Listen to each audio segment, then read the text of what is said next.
자, 안녕하세요. 반갑습니다. 주식경열의 그대에게 이정열입니다. 자, 오늘 제가 우리 무료방에다가 종목들 조금 궁금하신, 좀 시장이 워낙 좀 어려운 상황들이다 보니까 종목들 좀 고민 있으신 분들, 제가 제 개인 번호 이거 알려드리면서 이 번호로 성함, 종목명, 비중, 매수가 이렇게 순서대로 좀 발송을 해주시면 제가 뭐 분석을 좀 도와드린다라고 말씀을 좀 드리기도 했습니다. 우리 무료방의 종목들도 좀 알려드리면서 뉴스라든가 제 분석 자료들 뭐 그런 것들도 좀 올려드리고 있는데, 입장하는 방법들은 댓글 보시면은 입장하는 방법들 나와 있으니까 참고해 주시고, 우리 일단은 종목들 안내를 계속 드리고 있는데, 뭐 딱히 지금 시장에서 드라마틱한 막 이런 수익이 나는 종목은 일단 없습니다. 일단은 뭐 그럼에도 불구하고 제가 계속 안내를 좀 드리는 이유가, 이 종목들 중에서 슈팅이 나오면 함께 매도하시라고 안내를 계속 드리고 있는 거거든요. 그러니까 어떻게 진행을 하느냐. 일단 뭐 시장이 계속 어려우니까 종목들이 좀 올라올 때까지 좀 기다리실 필요는 있을 것 같아요. 올라올 때까지. 일단 뭐 한 종목이 10% 가량 수익이 났다. 예를 들어서 그럼 내가 만약에 제가 알려드리는 종목이 좀 급등주, 단기 급등주로 좀 안내드리고 있거든요. 단기적으로 좀 올라갈 수 있는 종목들을 안내드리고 있는데, 이 종목을 매수했는데 10% 정도 수익이 났어요. 그러면 내가 마이너스 8%인 종목에는 같이 정리를 하시라는 거예요. 모든 종목들 제가 뭐 좀 종목들을 좀 많이 안내 드리는데, 뭐 일단 공지사항 있으니까 어떻게 하면 되는지 안내 계속 드리고 있으니까 그거 보시면서 전체적으로 진행을 하시면 될 것 같습니다. 자, 그리고 일단은 이 종목들을 제가 우리 경제방송 제가 출연을 하고 있잖아요. 그 경제방송에서 안내드리는 관심 종목을 계속 안내를 드리는 거예요. 차고 없으시기 바라고, 투자 판단은 여러분들이 좀 해주시길 바라고요. 일단은 지금 시장이 좀 어렵기 때문에 일단 13일 목요일까지는 좀 그렇습니다. 그렇기 때문에 이런 상황에서 뭐 10% 정도 급등을 해버리면은 가지고 있는 마이너스 8%랑 같이 정리를 하셔가지고 플러스 2%대로 현금 확보, 이 종목도 현금 확보하고 이 종목도 수익 내셔가지고 약수익에서 현금 확보를 하는 전략들이 좀 중요하다라는 거 일단 참고해 주시면 좋을 것 같고요.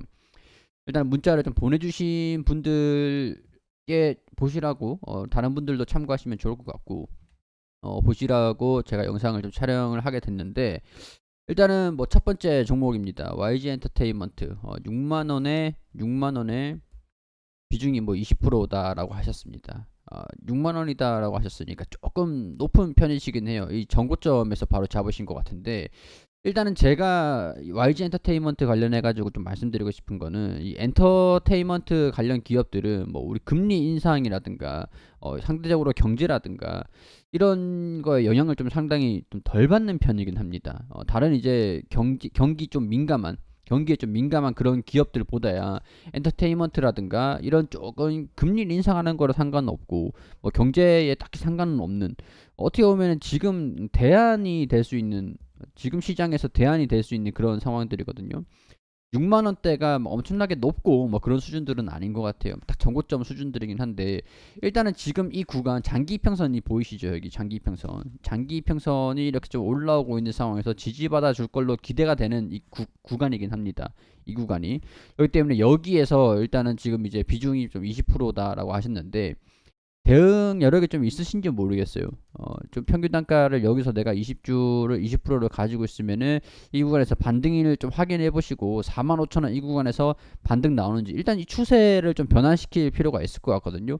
단기 평선의 지지를 받으면서 여기 이 구간 반등이 좀 나와주고 추세를 전환되는 게 확인이 되면은 여기서 20% 정도는 더 매수하셔가지고, 평균 단가 6만 원이라고 하셨으니까 이 55,000원 이하로 절반 정도로 탁 낮춰버리세요. 낮추시고 여기서 반등이 나오면은 여기서 매수를 한 거 정리를 하시면서 좀 따라가시면 좋을 것 같다라는 생각이 듭니다. 일단은 이 기업 같은 경우에서는 좀 뭐랄까, 이 덱스터라든가 트레저라든가 블랙핑크 같은 경우에서 실적에 대한 기대감들이 좀 있는 상황들이긴 하거든요. 일단 뭐 국민연금에서도 7% 가지고 있고, 네이버에서도 어느 정도 가지고 있는, 뭐 걱정은 안 해도 되는 그런 기업이긴 한데 말이죠. 중요한 것들은 일단 이 주가의 반영이 얼마나 되어 있느냐, 그게 좀 보실 필요가 있을 것 같아요. 지금 일단은 289억 원 추정을 하고 있습니다. 확정치가 나와 있죠. 289억 원 수준. 289억 원으로 영업이익이 한 500억 원, 그리고 단기 순이익이 229억 원 수준입니다. 자, 그리고 지배주주 순이익이 67억 원 수준들이었어요. 67억 원 수준. 근데 올해 보면 예상치 전망치 자체가 200억 원, 234억 원, 3분기, 4분기 이 블랙핑크 효과라는 것들이죠. 그렇기 때문에 579억 원을 추정을 하고 있고 단기 순이익이 453억 원, 지배주주 순이익이 335억 원이 나온다는 거예요. 적자가 나지 않잖아요. 적자가 나지 않는데, 자, 그럼 PER 한번 계산을 해봐야겠죠. 361원 수준에서 1,800원입니다. 361원. 지금 주가에서 이거를 대입을 해보면 43,000원 수준에서 하면은 119배 수준이 나옵니다. 주가가 좀 과도하게 슈팅이 좀 크게 나온 부분들이 있다 보니까 주가가 좀 많이 올랐죠. 올랐던 부분들이 좀 있다 보니까 지금 시장이 좀 안 좋은 상황일 때 부담스럽지 않은 거는 아니에요. 부담스럽지 않은 건. 내년쯤 보면 3분기 실적들을 우리 체크를 필수적으로 해봐야 될 것 같고 4분기에도 영업이익이 234억 원 정도 나와 있잖아요. 확정치가 579억 원이고 단기순이익이 453억 원입니다. 200억 원에서 400억대로 뛰어 올라가는 거예요. 자, 그럼 지배주주 순이익이 중요한데 67억에서 335억까지 추가적으로 상승이 됩니다. 자, 그렇게 되면은 우리 EPS 간단하게 나와 있는 거 1,800원 수준들 43,000원 수준에서 1,800원 수준 하면 23배 수준이에요. 119배가 23배 수준이 되는 거예요. 실적 발표하는 게 얼마 남지 않았습니다. 그렇기 때문에 지금 이 구간에서 저는 좀 지켜줘야 된다라고 보거든요. 조금 시장이 좀 안 좋은 상황들까지 간다 그러면 한 4만 원 정도까지도 조정을 받을 수도 있고 4만 원 좀 이탈한다 그러면 3만 5천 원. 근데 이 기업은 주가가 싸지면 싸질수록 지금 119배 수준이라고 하는데 주가가 싸지면 싸질수록 주가가 반등이 좀 세게 나올 가능성들이 좀 있을 것 같다라는 생각이 들거든요.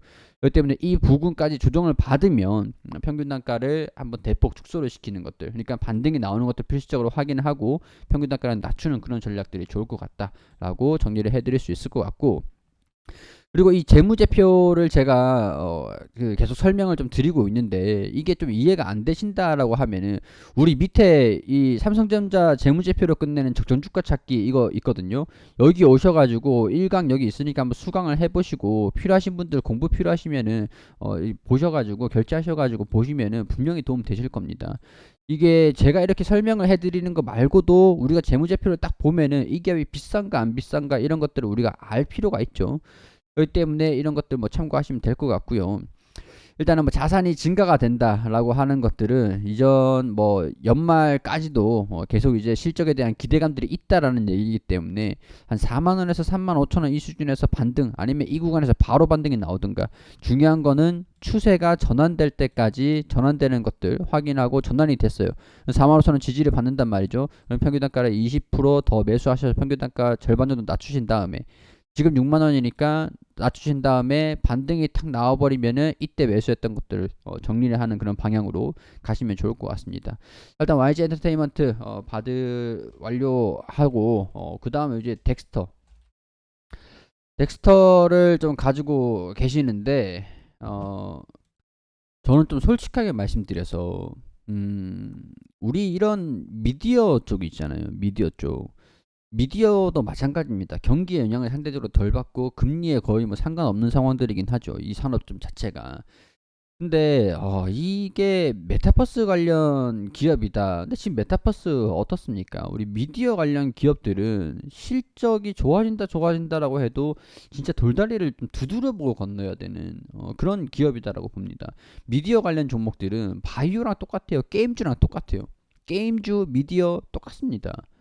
바이오도 똑같고 실적이 증가되는 게 확인되기 전까지는, 그리고 실적이 좋아졌다라고 하더라도 그 다음 분기의 실적이 고정적인 이 실적을 좀 이어갈기가 하방 안정화가 좀 되기에 실적이 좀 안정화가 되는 것들 영향이 좀 크다라는 것들이죠. 자, 일단 이번 연도 1분기, 2분기 영업이익이 적자가 났습니다. 자, 흑자로 전환시켰다 그래도 바로 또 적자가 났어요. 적자가 난다라 하는데 흑자가 나올 거라고 해요. 나올 거라고 하는데 신뢰도가 어떻게 될까요?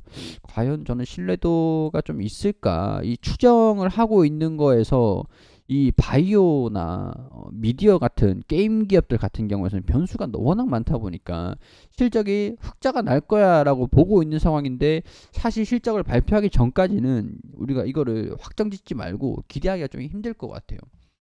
그렇기 때문에 뭐 평균 단가가 16,400원 수준이라고 하셨는데 비중을 20% 정도 들고 계시다.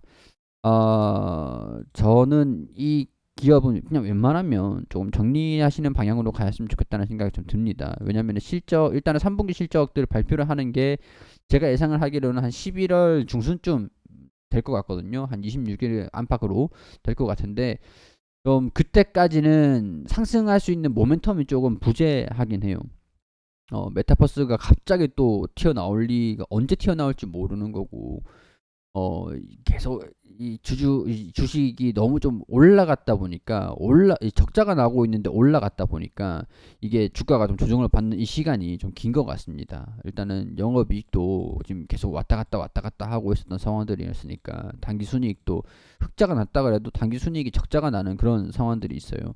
그러니까 저는 이 종목 같은 경우에서는 시장이 좀 반등이 나오면서 좀 회복이 되는 것들 좀 가지고 있는다라고 했을 때 최악의 상황일 때는 이거 급등을 하고 난 다음에 다 반납을 한 6,500원, 9,000원 여기서 반등이 안 나오면 여기서 이 구간까지 좀 조정받을 가능성들이 좀 있다라고 봐요. 그렇기 때문에 지금 이제 천일선의 위치에 있는 상황들인데 시장 변동성도 믿을 만한 건 좀 안 되는 것 같고 시가총액이 2,400억 원 뭐 나쁘진 않지만 실적적인 부분들의 불확실성이 너무 크다라는 생각이 좀 들기 때문에 이 종목 같은 경우에서는 반등이 살짝 나와주면은 어느 정도 그냥 반등이 나온다라고 해도 저는 이제 한 12,000원 수준에서 돌파는 못할 것 같거든요. 12,000원 이 수준에서 12,000원대까지 좀 오면은 현금 확보를 좀 하시면서 제가 안내드리는 종목 좀 갈아타시는 게 좀 좋지 않을까 그런 생각들이 좀 듭니다. 안타깝지만 이 종목은 손절 의견 드릴 수 있도록 하고 또 세진중공업 있습니다. 세진중공업은 나쁘지 않아요. 일단 뭐 가지고 있을 필요는 있을 것 같은데 일단 뭐 풍력에너지 쪽으로 관련 종목인데 이 주가가 좀 거품이 그렇게 크진 않은 상황들이거든요. 자, 이거 비즈니스 서머리 한번 보면요. 여기 선박, 풍력 이런 쪽으로 같이 산업들을 하고 있습니다. 주요 거래처가 현대중공업, 현대미포조선. 자, 이쪽인데 신재생에너지, 뭐 해상풍력 이런 쪽으로도 지금 하고 있죠. 풍력 발전기 고도화, 대형화 이런 쪽으로. 자, 그럼 제가 조선 쪽에 관련돼서 말씀을 좀 드리고 풍력 쪽으로 말씀을 드리면요. 우리 조선 같은 경우에서는 통상적으로 실적에 반영되는 게 수주를 받았다라고 하면은 빨라야 8개월 그리고 길면 1년 3개월도 걸려요. 수주를 우리가 받았잖아요. 받은 다음에 건조하고 이양하고 매출로 인지되는 게 길면 1년 3개월이에요. 자, 우리 수주가 굉장히 좀 많이 들어와 주고 있습니다. 조선기업들 같은 경우에서 수주를 좀 많이 받고 있고 실적에 대한 기대감들이 큰 상황들이긴 해요. 자, 그렇지만 실적의 반영이 언제 될 것이냐? 그거는 봐야 된다라는 거죠. 제가 이제 이전에 주가 수주를 좀 받았던 것들을 감안을 해가지고 연초부터 본격적으로 좀 매출이 증가되지 않겠나, 매출로 반영이 되지 않겠나 이런 생각들이 드는데 빠르면은 연말부터 좀 반영이 되기 시작을 할 것 같아요. 그 전까지는 아무래도 시간적인 부분들 매출로 좀 반영되는 시간이 좀 필요하겠죠. 주가가 이거 기대감들로 주가가 이렇게 강세 흐름들을 보여줬다가도 반납을 했던 것들이 시장이 또 어려운 상황들이고 회계상으로 매출상으로 반영되는 시간들이 조금 필요하기 때문에 이런 부분들은 영업이익이 조금 잘 나온다고 하더라도 지금 당장 반영이 되지 않는 결국에는 이 기업 같은 경우에서는 내년까지 갖고 가봐야 된다라는 거죠. 내년 초까지 실적이 개선되는 것들을 지금 이제 이번 올해 실적부터 좀 개선이 될 거다라고 보고 있지만 본격적으로 반영되는 것들은 내년 초부터입니다.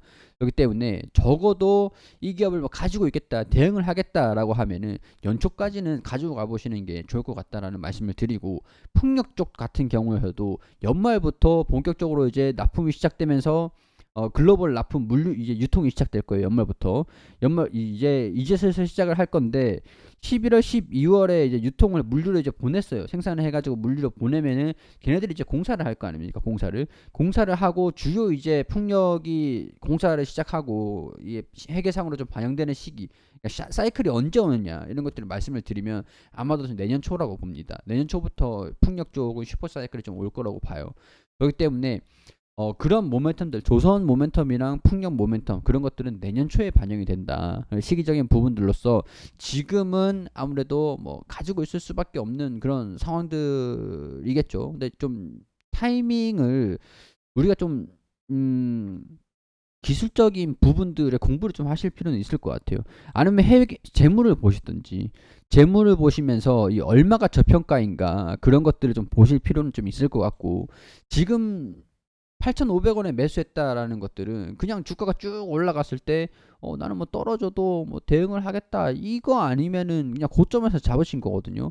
이 고점이라는 게 이전도 보면은 이 구간 8,000원 구간을 딱 터치를 하고 돌파를 했는데 이 구간에 접근을 했단 말이에요. 주가가 어느 정도 반영이 됐는데 이만큼 강했는데, 그러니까 지금 이만큼 올라갔기 때문에 이만큼 떨어지는 건 어떻게 보면 당연한 겁니다. 당연한 건데, 저는 이제 5,500원 이 수준에서 바닥권 바닥을 좀 다지면서 추세적인 반등, 추세적인 반등이 어떤 거냐, 이런 이제 추세적으로 하락하고 있는데 돌파를 해주거나, 아니면 추세가 전환되는 것들, 하락을 하다가 추세가 이런 식으로 전환되는 것들, 그게 지금 발생이 된 게 이 5,500원 수준들이었습니다. 5,500원 수준. 그렇기 때문에 주가가 좀 떨어지던가 하면은 이 장기 편선도 이렇게 올라오고 있는 상황에서 5,500원 부근에서의 지지 흐름들을 좀 받아주지 않겠나, 그런 생각들이 좀 들기 때문에 최악의 상황에서 시장이 좀 빠질 때 5,000원까지도 좀 염두를 해두시고, 반등이 나올 때 이 종목은 아까 우리 덱스터 제가 이제 좀 안 좋게 말씀드렸는데, 이 종목을 현금 확보를 하셔가지고 YG라든가 세진중공업이라든가 이런 쪽으로 비중을 확대를 시키셔가지고 평균 단가를 낮추시고 반등이 나왔을 때도 현금 확보를 하는 그런 전략이 좋을 것 같다라는 말씀 드릴 수 있을 것 같습니다. 이렇게 뭐 영상으로나마 조금 도움을 좀 드려보도록 할 테니까요. 뭐 필요하신 분들은 이 번호로 제 답장은 드리지 않아요. 성함이랑 종목명, 비중, 매수가 이렇게 순서대로 보내주시면은 제가 촬영을 해서 유튜브에 올려놓고 보실 수 있도록 좀 조치를 해드리도록 하겠습니다. 도움이 되셨다면 구독과 좋아요 부탁드리고, 다른 분들도 영상 참고하셔가지고 투자 판단에 여러분들께 도움이 좀 되셨으면 좋겠습니다.